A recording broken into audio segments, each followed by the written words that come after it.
నమస్కారం city morning news కి స్వాగతం. ముందుగా ముఖ్యాంశాలు. డయేరియా బాధితులకు మెరుగైన వైద్యం అందిస్తున్నాం.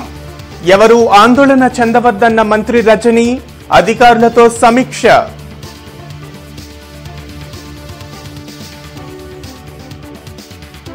డిఎస్సి నోటిఫికేషన్ విడుదల. ఆన్లైన్ దరఖాస్తుల స్వీకరణ. మార్చి 1 నుండి 30 వరకు పరీక్షలు. మంత్రి బొత్స వెల్లడి.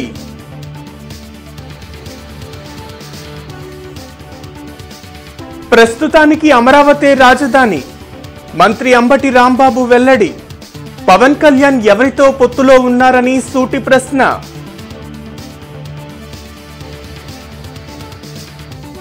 డయేరియా మృతుల కుటుంబాలకు న్యాయం చేయాలని టీడీపీ కాంగ్రెస్ డిమాండ్. మంత్రి రజని కలెక్టర్లకు విన్నపాలు. మంత్రి రజని టీడీపీ నేతల మధ్య స్వల్ప వాగ్వివాదం. బీసీలకు పవర్ లేని పదవులు. సామాజిక న్యాయం గురించి సీఎం జగన్ మాట్లాడటం విడ్డూరం.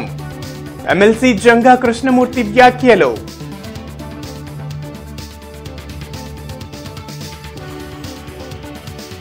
కలుషిత నీటితో జనం ప్రాణాలు కోల్పోతున్నారు.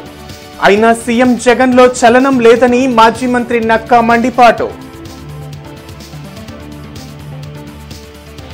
వైఎస్ఆర్ కాంగ్రెస్ పార్టీ రాజ్యసభ అభ్యర్థులు ముఖ్యమంత్రి వైఎస్ జగన్మోహన్ రెడ్డిని కలిశారు. తాడేపల్లిలోని క్యాంప్ కార్యాలయంలో వైవి సుబ్బారెడ్డి, గొల్లా బాబురావు, మేడా రఘునాథ్ రెడ్డిలకు సీఎం బీఫామ్లను అందించారు. అనంతరం వెలగపూడి సచివాలయంలో నామినేషన్ పత్రాలు దాఖలు చేశారు. వాంతులు, విరోచనాలతో జీజీహెచ్లో చేరుతున్న వారికి మెరుగైన వైద్యం అందించేలా చర్యలు తీసుకుంటున్నామని రాష్ట్ర వైద్య ఆరోగ్య శాఖ మంత్రి విడుదల రజని అన్నారు. 3 రోజుల్లో 75 మంది చికిత్స కోసం వస్తే 15 మందిని డిశ్చార్జ్ చేశామని, మరో 60 మంది చికిత్స పొందుతున్నారని, వారి ఆరోగ్యం నిలకడగా ఉందని తెలిపారు. కలుషిత నీటితో డయేరియా బారిన పడి మృతి చెందిన ఘటన నేపథ్యంలో ప్రస్తుత పరిస్థితిపై వైద్య ఆరోగ్య శాఖ ప్రధాన కార్యదర్శితో పాటు ఇతర అధికారులతో జిల్లా కలెక్టర్ కార్యాలయంలో మంత్రి విడుదల రజని సమీక్షా సమావేశం నిర్వహించారు. అనంతరం ఆమె మాట్లాడుతూ నగరంలో వివిధ ప్రాంతాల నుండి డయేరియా కేసులు నమోదయ్యాయని, ఎక్కువ కేసులు నమోదైన ప్రాంతంలో 5గురితో కమిటీ వేసి ఇంటింటి సర్వే చేపట్టినట్లు చెప్పారు. ఇంటింటి సర్వే ద్వారా వచ్చిన సమాచారంతో 12 మందిని జీజీహెచ్కి తరలించామన్నారు. ప్రభుత్వమే డయేరియాతో బాధపడుతున్న వారిని గుర్తించి ఆసుపత్రికి తరలించి వైద్యం అందిస్తుందన్నారు. రిపోర్టులు వచ్చిన తర్వాత రోగ లక్షణాలకు కారణం ఏమిటో తెలుస్తుందన్నారు. ఇప్పటికే మెడికల్ క్యాంప్స్ ఏర్పాటు చేస్తున్నామని, యూపీహెచ్లో 24 గంటలు వైద్య సేవలు అందుబాటులో ఉండే చర్యలు తీసుకుంటున్నట్లు చెప్పారు. ప్రస్తుతం పరిస్థితి అదుపులో ఉందని, ప్రజలు భయపడాల్సిన అవసరం లేదన్నారు. 75 మంది పేషెంట్స్ ఆశ్రయించగా 15 మందిని ఇప్పటివరకు కూడా మనం డిశ్చార్జ్ చేయడం జరిగింది. అండ్ ఇప్పుడు ఆన్ బెడ్ ఎవరైతే ట్రీట్మెంట్ పొందుతున్నారో 60 మంది మన జీజీహెచ్లో ఇప్పుడు ఉన్నారు. అండ్ వీళ్ళకి సంబంధించి కూడా ఈ పూట కొన్ని డిశ్చార్జెస్, మళ్ళీ ఇంకొంచెం బెటర్ అవ్వగానే రేపు కొన్ని డిశ్చార్జెస్, ఇలా కంటిన్యూస్గా ఈ డిశ్చార్జెస్ కూడా ఉండబోతా ఉన్నాయి. అంటే వాళ్ళు బెటర్ అయినటువంటి పరిస్థితుల్లో ఉండబోతా ఉన్నాయి. శారదా కాలనీలో ఒక 7 కేసెస్ వరకు మనకు ఇప్పుడు రావడం జరిగింది. And at the same time శ్రీనగర్లో 10 రావడం జరిగింది. సంగడిగుంటలో కూడా ఒక 6 రావడం జరిగింది. ఇంకా మిగతా నల్లచెరువు కావచ్చు, ఏటి అగ్రహారం కావచ్చు, శ్రీనివాసరావుపేట, అలాగా నల్లకుంట, ఎల్ఆర్ కాలనీ, చుట్టుకుంట, నెహ్రూ నగర్, ఇలా అరండపేట కావచ్చు, కొరటిపాడు, బ్రాడీపేట, ఇలా ఈ ఏరియాస్ ఏవి తీసుకున్నా కూడా అక్కడ ఒకటి, ఎక్కడన్నా ఒక చోట ఒకటి, 2 వచ్చినటువంటి సిచ్యువేషన్. మిగతా అంతా కూడా స్కాటర్డ్గా ఒక చోట, ఇంకొక ఏరియాలో ఒకటి, ఇంకో ఏరియాలో ఒకటి, అట్లా ఒకటొకటిగా కూడా కనిపిస్తూ ఉన్నాయి. ప్రజలు ఎవరు కూడా భయాందోళన ఉన్నటువంటి పరిస్థితి ఏది కూడా లేదు. ఎవ్వరూ కూడా భయపడొద్దు. సిచ్యువేషన్ అంతా కూడా పూర్తి స్థాయిలో మనం ఇక్కడ మానిటర్ చేస్తూ ఉన్నాము. సిచ్యువేషన్ ఏది అవుట్ ఆఫ్ కంట్రోల్లో లేదు. అక్కడక్కడ నుంచి వస్తున్నాయి. ఎవ్వరు ఎక్కడి నుంచి వచ్చినా కూడా జీజీహెచ్ ఆశ్రయం ఇచ్చి మంచి మెరుగైన వైద్య సేవలు అందిస్తూ ఉంది. ఎవరు కూడా దయచేసి పానిక్ అవ్వొద్దని చెప్పి తెలియజేస్తా ఉన్నాం. జిల్లా కలెక్టర్ కార్యాలయంలో మంత్రి విడుదల రజనికి టీడీపీ నేతలకు మధ్య స్వల్ప వాగ్వివాదం చోటు చేసుకుంది. కలెక్టరేట్ లో మంత్రి రజనీకి టీడీపీ తూర్పు నియోజకవర్గ ఇన్ఛార్జ్ నసీర్ అహ్మద్ వినతి పత్రం అందజేశారు. కమిషనర్, కార్పొరేషన్ అధికారులు నిర్లక్ష్యంగా వ్యవహరిస్తున్నారని పేర్కొన్నారు. ప్రస్తుత అన్ని చర్యలు తీసుకుంటున్నామని మంత్రి రజనీ టీడీపీ నేతలకు చెప్పారు. నివేదికలు వచ్చిన తర్వాత మరిన్ని చర్యలు తీసుకుంటామని తెలిపారు. కానీ బయటికి జనాలకు చెప్పలేకపోతా ఉన్నారు. ఇది డయేరియా వల్ల మీరందరూ కూడా ఇబ్బందులు పడేటువంటి పరిస్థితులు ఉన్నాయి, జాగ్రత్తలు తీసుకోమని చెప్పి ఎవరు కూడా మాట్లాడడం లేదు. ఎవరైనా గొంతెత్తి మాట్లాడితే ప్రతిపక్ష నాయకులు ఇవి శవ రాజకీయాలు, శవాల మీద వీరు రాజకీయాలు చేస్తారని చెప్పి ప్రతిపక్ష పార్టీలను దుమ్మెత్తి పోసేటువంటి కార్యక్రమం చేస్తా ఉన్నారు. ఉపాధ్యాయ పోస్టుల భర్తీకి డిఎస్సి 2024 నోటిఫికేషన్ విడుదలైంది. వెలగపూడి సచివాలయంలో మంత్రి బొత్స సత్యనారాయణ నోటిఫికేషన్ను విడుదల చేశారు. 6,100 పోస్టుల భర్తీకి ఫిబ్రవరి 12 నుంచి 22 వరకు ఆన్లైన్లో దరఖాస్తు చేసుకోవచ్చని మంత్రి తెలిపారు. మార్చి 5 నుంచి హాల్ టికెట్లు అందుబాటులోకి వస్తాయని, మార్చి 15 నుంచి 30 వరకు డిఎస్సి పరీక్షలు జరుగుతాయన్నారు. ఏప్రిల్ 7న ఫలితాలు ప్రకటిస్తామని, 2018 డిఎస్సి సిలబస్ ప్రకారమే పరీక్షలు నిర్వహించనున్నట్లు వివరించారు. 100 పోస్టులని మరి ఇప్పుడు డిఎస్సిని ప్రకటించబోతున్నామనే విషయాన్ని విడుదల చేస్తున్నాము. 0 నెంబర్ 11, 0 నెంబర్ 12 దాంట్లో వచ్చి విధానం అంటే ఎవరు క్వాలిఫై అవుతారు, ఏ సబ్జెక్ట్స్కి ఎన్ని మార్కులు ఉంటాయి, ఏ రకంగా వాటిని విధి విధానాన్ని కూడా ఈ జీవోల్లో పొందుపరుచున్నాం. బాగా బెనిఫిట్గా ఉంటుందనే ఆలోచనతోనే ఈ విధానపరమైన నిర్ణయం తీసుకోవడం జరిగింది. అది కారణం. టీడీపీతోనా బీజేపీతోనా పవన్ కళ్యాణ్ పొత్తు కొనసాగిస్తుందో ప్రజలకు చెప్పాలని మంత్రి అంబటి రాంబాబు డిమాండ్ చేశారు. మళ్లీ వచ్చేది గెలిచేది జగనేనని మంత్రి అంబటి రాంబాబు వ్యాఖ్యానించారు. నర్సరావుపేటలో ఆయన మీడియాతో మాట్లాడారు. ఎలాంటి లంచాలు, వివక్షకు అవకాశం లేకుండా సంక్షేమ ఫలాలను ప్రతి గడపకు అందించామని, అదే తమ బలమన్నారు. జనసేనకు చంద్రబాబు ఎన్ని సీట్లు ఇస్తారో కూడా తెలియని అయోమయ స్థితిలో ఉందని చెప్పారు. జనసేనకు ఎన్ని ఇస్తారో చెప్పనివ్వండి, చూస్తాం. ఈ పార్టీ నుంచి వెళ్ళిన వాళ్ళకి ఆ పార్టీలో ఎన్ని సీట్లు ఇస్తారో చూడండి, అప్పుడు చూద్దాం. ముందుంది ముసళ్ళ పండగ, తొందర ఏం పడాల్సిన అవసరం లేదు. We're very clarity. ఒకటే చెబుతున్నా, టోటల్ స్క్రీన్ మీద ఇద్దరే ఉన్నారు. జగన్మోహన్ రెడ్డి గారు ముఖ్యమంత్రి, చంద్రబాబు ముఖ్యమంత్రి. దీని మీదే ఓటర్ డిసైడ్ అవుతాడు. ఇది మా విశ్వాసం, మా నమ్మకం. ఎవరు ఎన్ని మారినా, ఎన్ని అసంతృప్తులు వచ్చినా జగన్మోహన్ రెడ్డి గారు 100కి 150 పాళ్ళు ఈ రాష్ట్రంలో ముఖ్యమంత్రి కాబోతున్నాడు. ఇవాళ రాసుకోండి. ఎన్నికలైన తర్వాత మీరే నన్ను అడగండి. రిజల్ట్స్ వచ్చిన తర్వాత రాజకీయ నాయకుల నుండి ఆఫీసర్ చివరికి చేరేది 30 పైసలు 40 పైసలు అయ్యేది ప్రజలకి. నౌ 2,60 కోట్లలో ప్రతి పైసా కూడా లబ్ధిదారుడికి చేరినటువంటి ప్రభుత్వం ఇది. కలుషిత నీటితో మృతి చెందిన కుటుంబాలకు న్యాయం చేయాలని Congress party working president Mastan Vali demand చేశారు. కలుషిత నీరు సరఫరాకు కారణమైన వారిపై కఠిన చర్యలు తీసుకోవాలని కోరుతూ జిల్లా కలెక్టర్ స్పందన కార్యక్రమంలో మస్తాన్ వలీ వినతి పత్రం అందజేశారు. కలుషిత నీటితో మృతి చెందలేదని మంత్రి రజనీ మాట్లాడడం సిగ్గుచేటన్నారు. బాధితులకు న్యాయం చేయడంతో పాటు కారకులపై చర్యలు తీసుకోవాలని డిమాండ్ చేశారు. తన సోషల్ మీడియా అకౌంట్ ను హ్యాక్ చేసిన వారిపై చర్యలు తీసుకోవాలని జిల్లా ఎస్పీ స్పందన కార్యక్రమంలో ఫిర్యాదు చేశారు. ఇటువంటి అసమర్థత చేతగాని వాళ్ళు మంత్రులు కావడం దురదృష్టంగా భావిస్తా ఉంది. మేము ఈరోజు కలెక్టర్ గారిని, జేసీ గారిని కలిసి పూర్తిగా చెప్పాం. చనిపోయినటువంటి వాళ్ళు ఈ హత్యలుగా భావించి ప్రభుత్వ హత్యలుగా భావించాలి. చనిపోయిన కుటుంబాలకి 50 లక్షల రూపాయల నష్టపరిహారం ఇచ్చి ఉద్యోగ అవకాశాలు ఇవ్వాలని, ప్లస్ ఎక్కడెక్కడ లీకులు అవుతున్నాయో, ఎక్కడెక్కడ మురికి నీళ్లు మంచినీళ్ళ పైపుల్లో వెళ్తున్నాయో ఫోటోలతో సహా ఆధారాలతో సహా ఇచ్చాను. దమ్ము ధైర్యం ఉంటే వాటర్ ట్యాంకుల కింద కూర్చొని మా వాళ్ళు టెస్టింగ్ చేస్తున్నారని చెప్పడం కాదు. ఈ ప్రభుత్వానికి ప్రజల పట్ల ఏమాత్రం చిత్తశుద్ధి ఉంటే, వాళ్ళ ప్రాణాల మీద వాళ్ళకి మంచి అభిప్రాయం ఉంటే, వాళ్ళని కాపాడాలనే సదుద్దేశం ఉంటే వెంటనే వీళ్ళే ప్రజాప్రతినిధులే కాంట్రాక్టర్లు, వీళ్ళే కాంట్రాక్టర్లుగా ఉండి గోతులు తవ్వి ఆ గోతులు పొడ్చకుండా బిల్లులు చేసుకునేటటువంటి దుర్మార్గ విధానాన్ని అవలంబిస్తూ ఆ మురికి కూపాల్లో మురికి నీళ్ళన్నీ కూడా మంచినీళ్లలో రావటం వల్ల రాష్ట్రంలో కలుషిత నీరు త్రాగి ప్రజలు చనిపోతున్నా, అనారోగ్యంతో ఆసుపత్రి పాలవుతున్నా సీఎం జగన్లో చలనం లేదని మాజీ మంత్రి నక్కా ఆనందబాబు మండిపడ్డారు. మంగళగిరిలోని టీడీపీ కేంద్ర కార్యాలయంలో ఆనందబాబు మీడియాతో మాట్లాడారు. సీఎం జగన్ అసమర్థత, ప్రభుత్వ చేతగానితనంతో రాష్ట్రంలో ఆరోగ్య విపత్తు తలెత్తిందన్నారు. కలుషిత నీరు త్రాగి రాష్ట్రంలో అధికారికంగా 2, అనధికారికంగా 10 మంది చనిపోయారని చెప్పారు. గుంటూరులో ఏర్పడిన కలుషిత నీటి సమస్య వైద్య, ఆరోగ్య, మున్సిపల్ శాఖల మధ్య సమన్వయ లోపమే కారణమన్నారు. మంత్రి విడుదల రజని తన శాఖలో ఏం జరుగుతుందో తెలుసుకోలేని దుస్థితిలో ఉన్నారని ఆనందబాబు విమర్శించారు. ఇటీవల కలుషిత నీరు తాగి 2 చనిపోయారు. ప్రభుత్వ ఆసుపత్రుల్లోనే 25 మంది పైన అడ్మిట్ అయ్యారు. గుంటూరు నగరంలో ఉన్నటువంటి ప్రైవేట్ హాస్పిటల్స్లో వందలాది మంది అస్వస్థతకు గురై హాస్పిటల్లో ఇన్పేషెంట్లుగా అడ్మిట్ అయి ఉన్నారు. దీని మీద ఆరోగ్య శాఖ మంత్రి అవగాహన రాహిత్యంగా మాట్లాడుతూ ఉంది. నిన్న ప్రెస్ వాళ్ళు అడిగితే అతిసార మరణాలని మీరెలా చెబుతారని చెప్పి ఎదురు ప్రశ్నిస్తూ ఉంది మీడియా వాళ్ళని. గవర్నమెంట్ హాస్పిటల్ సూపరింటెండెంట్ చెప్పాడు. ఆ పేషెంట్లు ఎందుకు అడ్మిట్ అయ్యారనేది గవర్నమెంట్ హాస్పిటల్ సూపరింటెండెంట్ చెప్పాడు. అది నమ్మా, నువ్వు వైద్య ఆరోగ్య శాఖ మంత్రి కనీస పరిజ్ఞానం ఉండాలి, సమీక్షలు ఉండాలి అప్పుడప్పుడు శాఖల మీద. అసలు మీకు అప్పచెప్పిన శాఖ ఏంటో మీకు తెలుస్తుందా? ఇవాళ రాష్ట్రంలో అసలు మంత్రులు ఉన్నారా? అప్పగించిన శాఖల పేర్లైనా మీకు గుర్తున్నాయా? ఇవాళ మీ శాఖల మీద సమీక్ష చేయటం, ప్రజా సమస్యల మీద తగిన చర్యలు సకాలంలో తీసుకోవటం, అసలు ఇవేమీ లేవు. ఎదురుదాడి ఒకటే అయిపోయింది.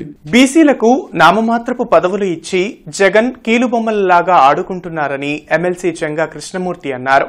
అన్ని విధాల బీసీలను వైసీపీ మోసం చేస్తుందని ఆరోపించారు. సోమవారం జంగా కృష్ణమూర్తి మీడియాతో మాట్లాడుతూ పవర్ లేని పదవులను బీసీలకిచ్చి జగన్ సామాజిక న్యాయం గురించి మాట్లాడటం విడ్డూరంగా ఉందని విమర్శించారు. రాష్ట్రంలో పెత్తనమంతా తన రెడ్డి సామాజిక వర్గం చేతిలో పెట్టి బడుగు బలహీన వర్గాల వారిని చిన్నచూపు చూస్తున్నారని ఆరోపించారు. బీసీలను రాజకీయంగా నట్టేట ముంచేసిన పార్టీ వైసీపీ అని, బీసీలు వైసీపీకి మద్దతు తెలపవద్దని పిలుపునిచ్చారు. సామాజిక న్యాయం కావాలంటే అన్ని వర్గాలకి, అన్ని కులాలకు సంబంధించిన వాళ్లకు సమమైనటువంటి న్యాయం చేయాలా? గౌరవం చూడండి. ఈరోజు బీసీ వర్గాలకు సంబంధించిన వాళ్ళు దూరం అవుతున్నారంటే, ఈరోజు బలహీన వర్గాలకు సంబంధించిన దూరం అవుతున్నారంటే తప్పనిసరిగా కూడా వైఎస్ఆర్ కాంగ్రెస్ పార్టీ పునరాలోచించుకోవాల్సిన అవసరం ఉంది. ఎందుకు అనేటువంటి ఆలోచించాల్సిన అవసరం ఉంది. ఎందుకు దూరం అవుతున్నారు? బీసీ వర్గాలకి సరైన న్యాయం లేదు, బీసీ వర్గాలకు సరైన గౌరవం లేదు. పదవులు ఇచ్చారు కానివ్వండి, ఎక్కడ ఏ జిల్లాకు సంబంధించినటువంటి కార్పొరేషన్కి సంబంధించిన బీసీకి సంబంధించి కానివ్వండి, ఎస్సీలకు సంబంధించి కానివ్వండి, నామినేట్ పదవులు ఉన్నటువంటి వాళ్ళకి ఎవరికైనా మీరు సరియైన స్థానికంగా గౌరవిస్తున్నారా? ప్రోటోకాల్ పాటిస్తున్నారా? ఒక తడవ ఆలోచించాలా. బీసీ వర్గాల యొక్క ఈ రోజున మా యొక్క పోరాటం ఆత్మగౌరవ పోరాటం. మున్సిపల్ కార్మికుల సమ్మె విరమణకు సంబంధించి ప్రభుత్వం ఒప్పుకున్న హామీలపై ఇంకా కొన్ని జీవోలను విడుదల చేయకపోవటాన్ని ఏఐటీయూసీ తప్పుపట్టింది. ఈ మేరకు మున్సిపల్ కార్మికులతో కలిసి కార్పొరేషన్ కార్యాలయం వద్ద ధర్నా నిర్వహించి నిరసన తెలిపారు. కార్మికులకు 21,000 రూపాయల జీతం ఇస్తామని చెప్పి ఇప్పటి వరకు చెల్లించలేదని, అలాగే స్కిల్డ్, సెమీ స్కిల్డ్ గా కార్మికులను విభజించే ప్రక్రియ ఇంకా ప్రారంభం కాలేదని మాల్యాద్రి అన్నారు. తాము సమ్మెను తాత్కాలికంగానే వాయిదా వేశాం తప్ప విరమించలేదన్న విషయాన్ని ప్రభుత్వం గుర్తు పెట్టుకోవాలన్నారు. కానీ జీతం మాత్రం సగం జీతం ఇచ్చారు. అట్లాగే మరి 1000 రూపాయలు పండగ కానుక ఇస్తామని చెప్పారు. పండగ కూడా వెళ్ళిపోయింది. మరి పండగ కానుక మాత్రం ఇంకా ఇవ్వలేదు. అట్లాగే మరి ఏదైతే స్కిల్డ్, అన్స్కిల్డ్, సెమీ స్కిల్డ్ అవన్నీ కూడా విడగొట్టి వాళ్ళ జీతాలు పెంపుదల చేస్తూ ఉన్నారు. ఆ ప్రక్రియ ఇంతవరకు కూడా ప్రారంభం కాలేదు. అట్లాగే సరళ లీవ్ సంబంధించి గత సంవత్సరం కూడా సరళ లీవ్ ఇవ్వలేదు. సరళ లీవ్ని ఎన్కరేజ్మెంట్ చేసి కార్మికులందరూ కూడా పర్మనెంట్ కార్మికులకి వాళ్ళకి ఇవ్వాలని చెప్పాం. అట్లాగే ఇవ్వడానికి కూడా మరి మినిట్స్లో అయితే ఇచ్చారు తప్ప ఆ జీతం మాత్రం ఇవ్వని పరిస్థితి. ఈ రకంగా సమస్యలన్నీ పరిష్కారం కాలేదు. అందుకోసం ఈ ఆందోళన నిర్వహిస్తూ ఉన్నాం. ఇన్నర్ రింగ్ రోడ్డు వద్ద బీపీ మండల్ విగ్రహాన్ని ఏర్పాటు చేసి ఏడాది పూర్తి అయింది. ఈ సందర్భంగా బీసీ సంఘ నేతలు కేసర శంకర్రావు, ఆలా వెంకటేశ్వరరావు, తాళ్ల వెంకటేష్ యాదవ్, కుమ్మరి క్రాంతికుమార్, పెద్దిబోయిన బాలయ్య, కేశవ్, ఇతర నేతలు పాల్గొని మండల్ విగ్రహానికి పూలమాలలతో నివాళులర్పించారు. బీపీ మండల్ సేవలు ఎనలేనివని వారు కొనియాడారు. పార్లమెంట్ ఎన్నికల్లో కానివ్వండి, అసెంబ్లీ ఎన్నికల్లో కానివ్వండి, ప్రతి రాజకీయ పార్టీ కూడా బీసీలకు సముచితమైనటువంటి స్థానాన్ని కల్పించవలసిందిగా ఈ సందర్భంగా డిమాండ్ చేస్తున్నాం. అట్లానే ప్రతి పార్లమెంటు సెగ్మెంట్లో ఉన్నటువంటి 7 అసెంబ్లీ సెగ్మెంట్లో కనీసం 3 సీట్లు బీసీలు కేటాయించాలని ప్రతి రాజకీయ పార్టీ కూడా మేము విజ్ఞప్తి చేస్తున్నాం. కేవలంగా విద్యా ఉద్యోగ రంగాల్లోనే 27% రిజర్వేషన్ అయితే కల్పించారు. కానీ దానిలో కూడా వర్గీకరణ చేయమని అనేక సందర్భాల్లో మేము డిమాండ్ చేస్తూ ఉన్నాం. చట్టసభలో కానీ అదేవిధంగా బీసీ మంత్రిత్వ శాఖ కానీ ఓబీసీ మహిళలకి మరి రిజర్వేషన్ మా వాటా ఎంతో దాన్ని కూడా తేల్చమని ఈ సిఫార్సులన్నీ కూడా బీపీ మండలి చేసేటువంటి సిఫార్సుల్ని పూర్తి స్థాయిలో కేంద్ర ప్రభుత్వం అమలు పరచకపోతే ఏదైతే ఈ యొక్క బీపీ మండలి విగ్రహాన్ని ఆవిష్కరించిన రోజుగా భావిస్తూ మరి ఈరోజు మనం ఏదైతే బీపీ మండల్ గారు ఒక జమీందారు గారి కుటుంబంలో పుట్టినప్పటికీ కూడా మరి బీహార్ ప్రాంతంలో బడుగు బలహీన వర్గాల వారి కోసం వారికి ఉన్నటువంటి ఆస్తులన్నిటిని కూడా పేదలకు దానం చేసినటువంటి గొప్ప మహానుభావుడు. మరి బీహార్కి ముఖ్యమంత్రిగా చేసిన వారు. మరి అదేవిధంగా 1978లో మొరార్జీ దేశాయ్ గారి యొక్క ప్రభుత్వంలో ఆ రోజు పౌర హక్కుల కమిషన్ వేస్తే దానికి చైర్మన్గా పనిచేసినటువంటి వ్యక్తి బీపీ మండల్ గారు. బాపట్ల జిల్లాల ఇన్స్పైర్ జిల్లా స్థాయి ఎగ్జిబిషన్ పాత బస్టాండ్లోని పరీక్షా భవన్లో జరిగింది. 112 ఎగ్జిబిట్స్ ను స్టూడెంట్స్ కు ప్రదర్శించారు. వీటి నుంచి కొన్ని ఎగ్జిబిట్స్ ను ఈ నెల 18న చిత్తూరులో జరిగే రాష్ట్ర స్థాయి ఇన్స్పైర్ వైజ్ఞానిక ప్రదర్శనకు ఎంపిక చేశారు. విద్యార్థుల్లో దాగి ఉన్న సృజనాత్మకతను వెలికి తీసేందుకు ఇలాంటి ప్రదర్శనలు దోహదపడతాయని విద్యాశాఖ అధికారులు తెలిపారు. విద్యార్థులు చాలా ఇన్నోవేటివ్గా ఉండేటటువంటి ప్రాజెక్ట్స్ని తయారు చేసి తీసుకురావడం జరిగింది. పిల్లల యొక్క మేధా శక్తికి హ్యాట్స్ ఆఫ్ అండి. బ్రహ్మాండమైనటువంటి ప్రాజెక్టులను తయారు చేశారు. మన భారత ప్రభుత్వం కూడా నిష్ణాతులైనటువంటి సైంటిస్టులు కావాలని కోరుకుంటుంది. దానికోసమే ఈ రకమైనటువంటి నేషనల్ ఇన్నోవేషన్ మిషన్ విద్యార్థులను ఉత్తేజపరిచే ఉద్దేశంతో ప్రతి ప్రాజెక్టు తయారీకి 10,000 రూపాయలు ఆర్థిక సహాయం అందజేసింది. ఆ 10,000 రూపాయల ఫండ్తో పిల్లలు ఈ ప్రాజెక్టులను తయారు చేసి ఇక్కడ ప్రదర్శించడం జరుగుతుంది. ఇక్కడికి అటెండ్ అయినటువంటి 112 ప్రాజెక్టులో 10% ప్రాజెక్టులు అనగా 11 ప్రాజెక్టులు 17వ లోక్సభ పార్లమెంటు సమావేశాల ముగింపు సందర్భంగా జిల్లా తెలుగు యువత అధ్యక్షులు రావిపాటి సాయికృష్ణ ఎంపీ గల్లా జయదేవ్ని ఢిల్లీలోని ఆయన నివాసంలో మర్యాదపూర్వకంగా కలిసి గుంటూరు పార్లమెంటు నియోజకవర్గ ప్రజల తరఫున జ్ఞాపికను అందజేసి ఆయన్ని సత్కరించారు. 2014 నుండి 2024 వరకు 10 ఏళ్ల పాటు ఏపీ ప్రజాగళాన్ని తన గలంగా దేశ రాజధానిలో పార్లమెంట్ సాక్షిగా ప్రత్యేక హోదా విభజన హామీలు ఏపీ హక్కుల సాధనకై ఎంపీ గల్లా జయదేవ్ విరోచిత పోరాటం చేశారని రాయపాటి సాయికృష్ణ అన్నారు. వైకాపా ప్రభుత్వం ప్రాంతాల మధ్య విద్వేషాలు రెచ్చగొడుతూ తెచ్చిన 3 రాజధానుల బిల్లుకు వ్యతిరేకంగా రాష్ట్రానికి అమరావతి మాత్రమే ఏకైక రాజధానిగా కేంద్రం గుర్తించే విధంగా భారతదేశ చిత్రపటంలో ఏపీ రాజధాని గురించి ప్రస్తావించి కేంద్ర ప్రభుత్వం ద్వారా అమరావతి ఒక్కటే అని చిత్రపటంలో పెట్టించిన ఘనత జయదేవ్ గల్లాకే దక్కుతుందని తెలిపారు. గడిచిన 10 సంవత్సరాల్లో ఎంపీ నిధుల ద్వారా పార్లమెంట్ పరిధిలో ఎన్నో సిమెంట్ రోడ్లు, డ్రైన్లు మరియు పల్లెల్లో పలు అభివృద్ది కార్యక్రమాలతో గుంటూరు జిల్లా అభివృద్దిలో భాగస్వాములయ్యారని తెలిపారు. గుంటూరు ప్రభుత్వ ఆసుపత్రిలో పేషెంట్స్ వెయిటింగ్ హాల్ కొరకు సొంత నిధులు ₹1,00,000, ఎంపీ నిధుల నుండి ₹1,00,00,000, క్యాన్సర్ హాస్పిటల్ కు 25 లక్షలు ఇచ్చి దాతృత్వాన్ని చాటుకున్నారన్నారు. కోవిడ్-19 సమయంలో రాజన్న ట్రస్ట్ ద్వారా సొంత నిధులు 5 కోట్లు, రాష్ట్ర ప్రభుత్వానికి ఎంపీ నిధుల నుండి ₹1 కోటి నగదుతో పాటు భారీగా N95 మాస్కులు, శానిటైజర్లు గుంటూరు జీజీహెచ్ కు అందజేసి సామాజిక బాధ్యతను చాటుకున్నారని అన్నారు. రాజకీయ వేధింపులతో వ్యాపారాలను దెబ్బతీసే విధంగా బెదిరింపు రాజకీయాలతో అధికార పక్షం ఇబ్బందులకు గురిచేసినప్పటికీ పార్టీ మారాలని వదిలేస్తామని రాయబారాలు పంపినప్పటికీ తలవంచకుండా రాజకీయ నిష్క్రమణ నిర్ణయాన్ని తీసుకున్నారే తప్ప నమ్మిన నాయకుడిని మోసం చేయకుండా మూడోసారి గెలిచే అవకాశం ఉన్నప్పటికీ హుందాగా తప్పుకొని గుంటూరు జిల్లా ప్రజానికం మరియు రాష్ట్ర ప్రజల గుంటెల్లో జయదేవ్ గల్లా చిరస్థాయిగా చెరగని ముద్ర వేశారని జిల్లా తెలుగు యువత అధ్యక్షులు రాయపాటి సాయికృష్ణ అన్నారు. ప్రాబ్లమ్ సాల్వ్ చేయడం కానివ్వండి, అలాగే ఆంధ్రప్రదేశ్ యొక్క సమస్యల గురించి, అలాగే వరదలు వచ్చినప్పుడు, ప్రకృతి వైపరీత్యాలు వచ్చినప్పుడు ఆంధ్రప్రదేశ్ సహాయం కోసం కానివ్వండి, రాష్ట్రానికి రావాల్సిన నిధుల గురించి పెద్ద ఎత్తున తన గళాన్ని వినిపించి ఈరోజు తెలుగు ప్రజల గుండె చప్పుడుగా మారిన విషయం మనందరికీ తెలిసిన విషయమే. పార్లమెంటు 17వ లోక్సభ పార్లమెంటు సమావేశాల ముగింపు సందర్భంగా జయదేవ్ గల్లా గారిని గుంటూరు జిల్లా తెలుగు యువ తరపున, గుంటూరు జిల్లా ప్రజల తరపున మర్యాదపూర్వకంగా కలిసి సత్కరించుకోవడం జరిగింది. అటువంటి వ్యక్తి ప్రత్యక్ష రాజకీయాల నుంచి మనకి దూరం అవటం మనం ఎంతో బాధాకరం. ఎందుకంటే ఈరోజు చూసుకుంటా ఉంటే జయదేవ్ గల్లా గారు లాంటి శారదా కాలనీ ఏరియాలో కలుషిత నీరు త్రాగి 17 సంవత్సరాల యువతి మృతి చెందింది. అహల్య ట్రస్ట్ డైరెక్టర్ డాక్టర్ శనక్కాయల రాజకుమారి చనిపోయిన యువతి కుటుంబాన్ని పరామర్శించి ఆర్థిక సహాయం అందజేశారు. ఈ సందర్భంగా డాక్టర్ శనక్కాయల రాజకుమారి మాట్లాడుతూ, చనిపోయిన పాప ఇళ్లలో పనిచేసి ఇంటిని నడిపేదని, తండ్రి చనిపోవడం వల్ల, తల్లి అనారోగ్యంతో ఉండడం వల్ల జీవనోపాధి ఇంటి మొత్తానికి ఈ పాపే చూసుకుంటుందని చెప్పారు. పాప చనిపోవడం జరిగింది కాబట్టి గవర్నమెంట్ కాంపెన్సేషన్ 25 లక్షల రూపాయలు ఇవ్వాలని, అలాగే ఈ కుటుంబాన్ని ఆదుకోవాలని, ఇలా మళ్లీ ఇంకొక చోట జరగకుండా కమిషనర్, మేయర్ చర్యలు తీసుకోవాలని, హాస్పిటల్లో ఉన్న వాళ్ళందరికీ మెరుగైన చికిత్స అందించాలని కోరారు. ప్రజలందరూ అప్రమత్తమై తాగే నీరుని కాచి వడపోసుకొని తాగాలని సూచించారు. ఇంకోటి, ఈ పాప చనిపోవటం కారణం ఇక్కడ ఉన్న వాళ్ళందరూ చెప్పేది మున్సిపాలిటీ వాటర్ సరిగ్గా లేవు. మున్సిపాలిటీ వాటర్ చూస్తానికి కూడా చాలా మురికిగా ఉన్నాయి. వీళ్ళకి అవగాహన లేకపోవటం వల్ల అదే వాటరు మినరల్ వాటర్ తాగలేక అదే వాటర్ మీద ఆధారపడి ఆ వాటర్ కంటామినేషన్ వల్లనే చనిపోయిందని అంటున్నాం. సో కంపల్సరీగా వీళ్ళందరి పిల్లలకి, ఈ ఫ్యామిలీకి ఆధారంగా గవర్నమెంట్ ఏదో ఒకటి చేయాలి.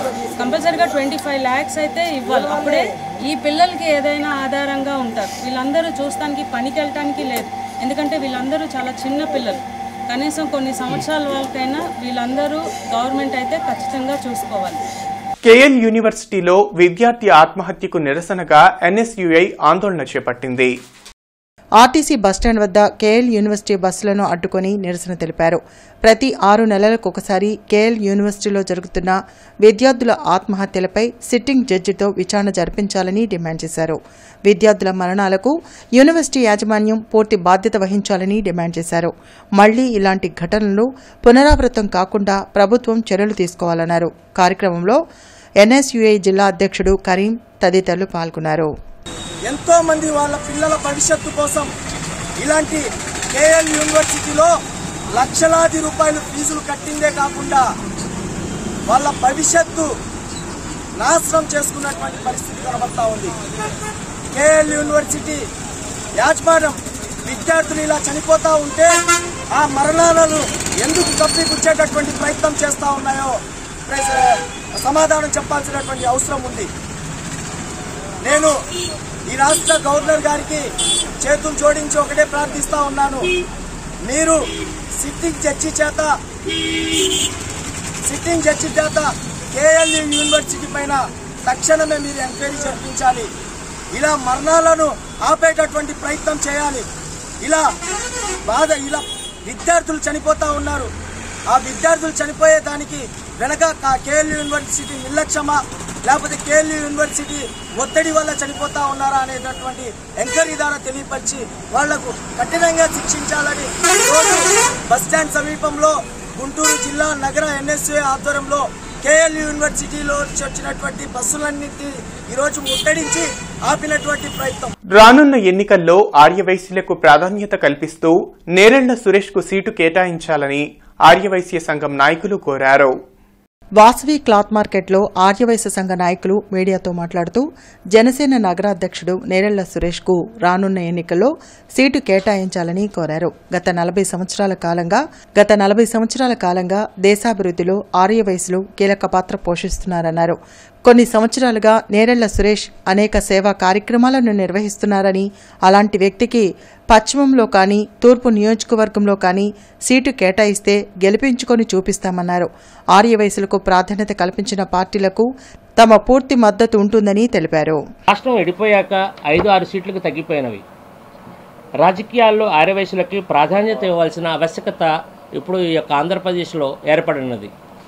అలాగే నేరెళ్ల సురేష్ గారికి సీటు ఇస్తే గుంటూరులో గల అతిపెద్ద వ్యాపార సముదాయాలైనటువంటి Vasavi cloth market, Vaishnavi cloth market, Annapurna cloth market, Kothapeta cloth market, Patnam బజార్లో ఉన్నటువంటి గుంటూరు పట్టణంలో సుమారుగా 25,000 మంది ఉన్న ఆర్య వయసులు అందరం కలిసి ఆర్య వయసులుగా 1 టోన్ కానీ 2 టోన్ కానీ ఇచ్చిన ఎడల మేమందరము ఐకమత్యంతో ఏకాభిప్రాయంతో ఆ యొక్క సీట్ని గెలిపించి ఏ పార్టీ వారైతే మా ఒక ఆర్య వయసులుగా టికెట్ ఇస్తారో వాళ్ళకి గిఫ్ట్గా ఇవ్వాలని చెప్పేసి ఆలోచనతో ఉన్నాం. మేమందరం ఐకమత్యంతో ఏకాభిప్రాయంతో ఉన్నాం. ఆ యొక్క ప్రకటన తెలియజేయడానికి ఈరోజు ప్రెస్ మీట్ ఏర్పాటు చేసి ఉన్నాము.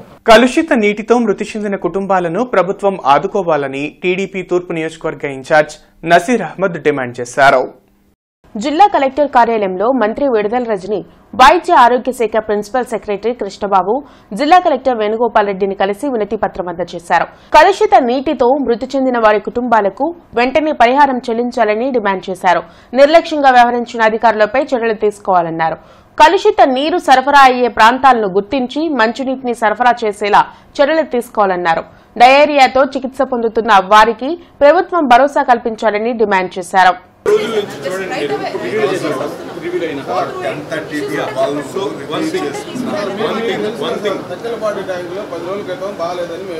అవేర్నెస్ పబ్లిక్ ని మనం ఉన్న సిచ్యువేషన్ ని క్లియర్ గా చెప్పాలి. Public has to face this thing. ఎందుకంటే వాటర్ ప్రతి ఒక్కరు క్లియర్ గా చెప్పట్లేదు కదా, ఇదేదో నేను చేయాలి తప్పన్నట్టు చెప్తున్నారు. ఇప్పుడు అదే చెప్పింది న్యూస్ పేపర్స్ కానీ టీవీలో కానీ నేనే that what I am telling. We have to announce it clearly that we are in this position, we have to face it. జిల్లా కలెక్టర్ కార్యాలయంలో ప్రతి సోమవారం నిర్వహించే స్పందన కార్యక్రమంలో బాధితులు పాల్గొని తమ సమస్యలపై వినతి పత్రాలు సమర్పించారు. తమ గ్రామంలో అక్రమ గుడి నిర్మాణాన్ని నిలిపివేయాలని ఉప్పలపాడు గ్రామస్తులు స్పందన కార్యక్రమంలో ఫిర్యాదు చేశారు. గుడి నిర్మాణం పేరుతో తమ గ్రామాన్ని ఆక్రమించుకోవాలనే ప్రయత్నం చేస్తున్నారని ఫిర్యాదులో పేర్కొన్నారు. జిల్లా కలెక్టర్ స్పందించి చర్యలు తీసుకోవాలని కోరారు. రొంపెచెర్ల మండలం అన్నారంకు చెందిన అందుడైన కుందేటి పూర్ణచంద్రరావు బ్యాక్లాగ్ పోస్టుల భర్తీలో భాగంగా స్కూల్ వాచ్మెన్ పోస్టు కోసం దరఖాస్తు చేసుకున్నట్లు చెప్పారు. తప్పుడు సర్టిఫికెట్ల ద్వారా ఇతరులకు పోస్టులను ఇచ్చే ప్రయత్నం చేస్తున్నారని అధికారులు స్పందించి చర్యలు తీసుకోవాలని కోరారు. అది 2022లో బ్లాక్ లాగ్ పోస్టులకి అప్లై చేసి ఉన్న నైట్ వాచ్మెన్కి దాన్ని 1:3 తీశారు.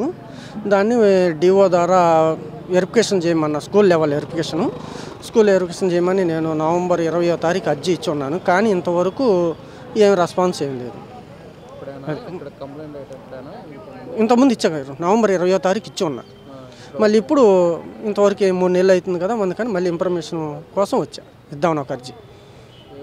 అక్కడ గుడి అనేది వద్దండి, ఆ గుడి కడితే మేము వలస వెళ్ళిపోవాల్సిందేనండి. ఆడ ఉండటానికి ఏమి ఉండదు, దేవర అనేది ఉండేదండి.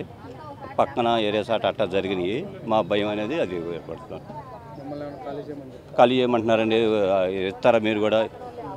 వీళ్ళది ఉంది, మీరు ఎంత కాబట్టి ఇస్తారా, మేము కొంటాం, వెళ్ళిపోండి, తర్వాత అసలు ఎందుకు పనికిరావు అనేది బెదిరిస్తున్నారండి. అంతకుముందు అక్కడ వాళ్ళు కట్టాలని, మా మీద పందంగా కట్టాలని, అక్కడ మా స్థలాలలో ఆక్రమించుకోవాలని, మా స్థలాలు మొత్తం ఆక్రమించుకోవాలని, తీసుకోవాలని ప్రయత్నం చేస్తున్నారండి. అందరిని అడుగుతున్నారు. మేము ఆ పిల్లలు కానీ అంతా ఎప్పటికప్పుడు కూలి చేసుకుని బతికేవాళ్ళని చిన్న చిన్న కుటుంబాలు. దుగ్గిరాల శుభం మహేశ్వరి కోల్డ్ స్టోరేజ్ లో అగ్ని ప్రమాదం కారణంగా నష్టపోయిన పసుపు రైతులను ఆదుకోవాలని డిమాండ్ చేస్తూ బాధిత పసుపు రైతుల ఐక్య కార్యాచరణ కమిటీ ఆందోళనకు దిగింది. జిల్లా కలెక్టర్ కార్యాలయం వద్ద పసుపు రైతులు ధర్నా చేసి నిరసన తెలిపారు. కోల్డ్ స్టోరేజ్ లో దగ్ధమైన పసుపు మొత్తం విలువలో సగభాగం మొత్తాన్ని రైతుల అవసరాల నిమిత్తం తక్షణమే చెల్లించాలని డిమాండ్ చేశారు. ప్రభుత్వం ఏర్పాటు చేసిన అధికార బృందం యుద్ధ ప్రాతిపదికన నివేదిక ఇవ్వాలన్నారు. ప్రతి రైతు పంట విలువకు పూర్తిస్థాయి బీమా సౌకర్యం కల్పించాలని, అందులో సగం మార్కెటింగ్ శాఖ భరించాలన్నారు. ఇలాంటి ఘటనలు పునరావృతం కాకుండా చర్యలు తీసుకోవడంతో పాటు ప్రకృతి విపత్తులతో వచ్చిన నష్టాన్ని తక్షణమే భర్తీ చేయాలని డిమాండ్ చేశారు. బీమా క్లెయిమ్లు నెల రోజుల్లో పరిష్కరించేలా చర్యలు తీసుకోవాలన్నారు. కార్యక్రమంలో సిపిఐ సహాయ కార్యదర్శి ముప్పాల నాగేశ్వరరావు, జిల్లా కార్యదర్శి జంగాల అజయ్ కుమార్, పసుపు రైతులు పాల్గొన్నారు. కార్యాచరణ ముందుకు పోని గవర్నమెంట్ ఆఫీసర్లు కానీ ఎవరు వాళ్ళ దగ్గర నుంచి సీజ్ చేసిన డాక్యుమెంట్ లేదు, తెలియట్లేదు, బహిరంగపరచట్లేదు. మనకి ఎటువంటి డేటా ఈ రోజు వరకు ఇన్సూరెన్స్ ఎంత ఉందని కానీ దానికి సంబంధించిన ఎంతమంది రైతులు ఇంకా మేము తెలిసిన వాళ్ళ వరకు మేము కలుపుకోవడం అవుతుంది తప్పితే వాళ్ళు ఎంతమంది రైతులు దెబ్బతిన్నారు ఏంటి అనేది ప్రభుత్వం ఇంతవరకు బయట పెట్టలేకపోయింది. 24 రోజులు అయిపోయింది వాళ్ళకి తగలబెడతాం మొదలుపెట్టి. అయినా కానీ ఇప్పుడు వరకు గవర్నమెంట్ అనేది ఎందుకని రికార్డులను బయట పెడతలేదు, ఎందుకని మాకు తక్షణమే మేమందరం కోరుకునేది ఏంటంటే మాకు ఆ రోజుకున్న గిట్టుబాటు ధరని మాకు ఇవ్వాలని మేము కోరుకుంటున్నాం. ఈరోజు ధర్నా తర్వాత జిల్లా కలెక్టర్ కలిసి స్వయంగా జిల్లా కలెక్టరే రైతులతో ఒక మీటింగ్ వేసి ఆ ఓనర్ అది తగలబడుతుంది అంటారు. ఎన్ని రోజులు తగలబడుతుంది? అది తగలబడుతుంటే విచారణ చేయడానికి ఏమంటాం? తగలపడేటప్పుడు మిగిలిన ఛాంబర్స్ పగలగొట్టి పసుపు ఎందుకు బయటికి తీయలేకపోయారు? ఇవన్నీ కూడా మిస్టరీ లాగా కనపడుతుంది.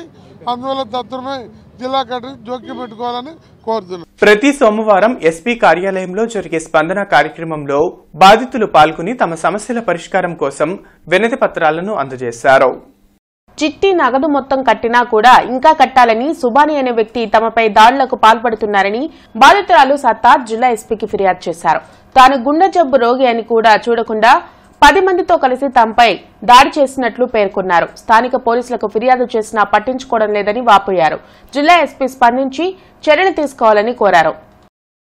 అన్నీ అయిపోయినా కానీ కట్టాలంటున్నారు. మొత్తం మళ్ళీ ఇంకా కట్టాలని టార్చర్ చేసి ఇంటికి వచ్చి సామాన్లు మొత్తం పడేసి కొట్టి బురఖ లాగేసి అట్లా చేస్తున్నారు సార్. పోలీస్ రిపోర్ట్ ఇచ్చినా కానీ మాకు తీసుకోలేదు సార్, కంప్లైంట్ తీసుకోలేదు. సుబాని నజ్మా వాళ్ళిద్దరు. లక్షకి 30,000 సార్ మాకు ఇచ్చింది. అయినా కానీ 22 నెలలు చీటీ కట్టేశాను సార్. కట్టేసినా కానీ ఇంకా కట్టాలంటున్నారు, దౌర్జన్యం చేస్తున్నారు. అయితే చిన్న కొడుకు ప్రేమించి పెళ్లి చేసుకున్నాడు. పెళ్లి చేసుకొని రేకుల షెడ్ ఉంటానంటే రేకుల షెడ్ ఇచ్చా. గుజ్జనగోళ సెంటర్లో నేను వాటర్లో పనిచేస్తాను. మా అబ్బాయి కూడా పనిచేస్తాడు. ఆ అమ్మాయిని ప్రేమించి పెళ్లి చేసుకున్నాడు, కృష్ణవేణిని. ప్రేమించి పెళ్లి చేసుకొని చదివించాడు. చదివించినాక సెంట్రల్ గవర్నమెంట్లో జాబ్ వచ్చింది రైల్ ఇంజిన్ డ్రైవర్గా 2 సంవత్సరాల కిందట. అప్పటి నుంచి వాళ్ళిద్దరికీ సరిగా కుదరట్లేదు. నవంబర్ 8వ తారీఖున మా వాడిని చంపేశారు. ఇంట్లో పండుకున్నోడిని చంపించారు అన్నమాట. వాళ్ళ బామ్మరిది, ఆయన భార్య, మా అబ్బాయి వాసు బామ్మరిది రమేష్ కృష్ణవేణి అన్నా చెల్లెళ్ళు. 8వ తారీఖు నైట్ 8 గంటలకు చంపిస్తే 9వ తారీఖు మాకు తెలిసింది. మాకు చెప్పలేదు. చెప్పకపోతే పట్టాపురం స్టేషన్లో వచ్చి దాన్ని వెరిఫికేషన్ చేసి కేసు రాశారు. కేసు రాసినాక సీఏ గారు మారిపోయినాక ఇంకొక సీఏ గారు వచ్చారు. డిఎస్పీ కంప్లీట్ పెట్టాం. కంప్లీట్ పెట్టినాక డిఎస్పీ మారిపోయారు, సీఏ గారు మారిపోయారు. ఇప్పుడు 3 అతను వచ్చారు. మొన్న మేము చెప్పాము ఏదైనా ఉంటే కోర్టులో తెలుసుకో, మాకు చెప్పొద్దు అన్నారు. అప్లికేషన్ కూడా పెట్టాం డిఎస్పీ గారికి. మాకు డిఎస్పీ గారి దగ్గర పరిష్కారం చేసి న్యాయం జరగాలి. పేద ప్రజలకు సంక్షేమ ఫలాలను అందించాలని ప్రధాని మోదీ కృషి చేస్తున్నారని బీజేపీ నేతలు తెలిపారు. నగరంలో ప్రజలు డయేరియాతో అల్లాడుతుంటే పాలకులు పట్టించుకోవటం లేదని మండిపడ్డారు. చిలకలూరుపేట నుండి వచ్చిన మంత్రి విడుదల రజని గుంటూరును అనారోగ్య గుంటూరుగా మార్చిందని బీజేపీ నేతలు వల్లూరి జయప్రకాష్ నారాయణ, వనమా నరేంద్ర, శనక్కాయల అరుణ ఆరోపించారు. ఆరోగ్య శాఖ మంత్రి పూర్తిగా వైఫల్యం చెందారని అన్నారు. చంద్రమౌళి నగర్లో విలేకరులతో వారు మాట్లాడారు. సీజనల్ వ్యాధుల పట్ల ప్రజలు అప్రమత్తంగా ఉండాలని సూచించారు. డయేరియా మృతుల కుటుంబాలకు 20 లక్షల ఎక్స్గ్రేషియా ఇవ్వాలని డిమాండ్ చేశారు. చిలకలూరుపేట నుంచి వచ్చారు మంత్రి గారు. అక్కడి నుంచి ఇక్కడికి వచ్చిన తర్వాత అది చిలకలూరుపేటని అనారోగ్య శాఖ నియోజకవర్గంగా చేసి ఇక్కడ కూడా ఈ నియోజకవర్గాన్ని కూడా అనారోగ్య శాఖ నియోజకవర్గంగా చేసేదానికోసం, అనారోగ్య గుంటూరుగా చేసేదానికోసం మరి ఆవిడ ఎక్కడ పర్యటిస్తున్నారో ఏం చేస్తున్నారో ఎవరికి కూడా అర్థం కానటువంటి పరిస్థితి. కేంద్ర ప్రభుత్వం జల్ మిషన్ ఆధ్వర్యంలో స్వచ్ఛమైన నీరును అందించాలని గుంటూరుకి అనేక కోట్ల రూపాయలు ఇచ్చింది. అట్లనే స్మార్ట్ సిటీ కింద అనేక కోట్ల రూపాయలు ఇచ్చింది. అండర్ గ్రౌండ్ డ్రైనేజీ కోసం అనేక కోట్ల రూపాయలు ఇస్తుంటే గత ప్రభుత్వం ఈ ప్రభుత్వం కూడా ప్రజలని నయవంచన చేసింది. ఏదైతే జగన్మోహన్ రెడ్డి రివర్స్ పాలన, రివర్స్ గేర్ అంటున్నారో, మరి గత ప్రభుత్వ హయాంలో వాటర్ కంటామిటీ జరిగి 24 మంది చనిపోతే ఆ రోజు మీరేం మాట్లాడారు? ఇది ప్రభుత్వం నిర్లక్ష్యం అని చెప్పి మాట్లాడారు. మరి వాళ్ళు మిమ్మల్ని మేము అడుగుతున్నాం, ఈ యొక్క ప్రాణాలు బలైపోతే ఈ యొక్క నీరు దాగి మరి దీనికి ఎవరు బాధ్యత వహిస్తున్నారు? మేయర్ గారా, మున్సిపల్ కమిషనరా, ప్రజాప్రతినిధులా, మరి ఇదే ప్రాంతంలో ఉన్న వైద్య ఆరోగ్య శాఖ మంత్రి గారా? రాముడి వారి విగ్రహం పెట్టి సమైక్యత అందరూ సుఖంగా ఉండాలి, మేము సుఖంగా ఉండాలి, అందరూ సుఖంగా ఉండాలని కోరుకునేటువంటి పార్టీ ఇది. అహింసా సిద్ధాంతాలను ముందుకు తీసుకెళ్లే బీజేపీ పార్టీ. మీరు ఏమీ చేయకుండా మనుషులను చంపేస్తూ ఉంటే ఈ రోజున సంఖ్యలు వేసుకుని కూర్చునే పరిస్థితిలో బీజేపీ పార్టీ లేదు. ఎట్టి పరిస్థితుల్లో వాళ్ళు నిలదీసే పరిస్థితిలో ఉన్నాం కాబట్టి మేం మాట్లాడుతూ ఉంటే. లక్ష్మీపురం శ్రీ త్యాగరాజ సాంస్కృతిక సంఘం కార్యదర్శి వల్లూరి కృష్ణకిషోర్ ఆధ్వర్యంలో త్యాగరాజస్వామి కళావేదికగా భద్రాచల రామదాసు 391వ జయంతి ఉత్సవం జరిగింది. ఈ సందర్భంగా సోమవారం సాయంత్రం రామదాసు నవరత్న కీర్తనల సంకీర్తనల గానం జరిగింది. యువ కళాకారులు Y Sampoorna Rajyalakshmi, B Brinda, K Lakshanyanjani, P Sriharshini, R Navyapavani, YLPVS Aishwarya, JVSR Tanmayi Ramadasu నవరత్న కీర్తనలను శ్రావ్యంగా గానం చేసి సంగీతాభిమానులను ఆహుతులను అలరించారు. కార్యక్రమానికి వేమూరు రామలక్ష్మి, నేతి విశ్వేశ్వరరావు రామదాసు కీర్తనలను విశ్లేషిస్తూ వ్యాఖ్యానం చేశారు.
అభివృద్ధి కార్యక్రమాల్లో భాగంగా ఎమ్మెల్యే ముస్తఫా ఆదేశాల మేరకు 50వ డివిజన్ శారదా కాలనీలో ఎమ్మెల్యే అభ్యర్థి నూరి ఫాతిమా పర్యటించి సమస్యలు అడిగి తెలుసుకున్నారు.